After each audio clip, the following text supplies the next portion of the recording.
Panginoon, iligtas mo kami sa lindol. Sa ngalan ng Ama, ng Anak, at ng Espiritu Santo. Amen. Panginoong Diyos na makapangyarihan sa lahat, lumikha ng langit, lupa, at buong sanlibutan. Lumalapit kami sa iyo na may kababaang loob at buong pagtitiwala.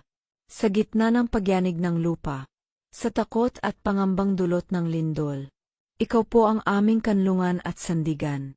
Panginoon, iligtas mo po kami sa sakuna. Pangalagaan mo ang aming mga... Natatakot ang dyablo sa mga salitang ito. Sabihin mo ito kasama ko ngayon. Si Jesus ang aking Ama. Si Jesus ang aking Panginoon. Si Jesus ang aking Hari.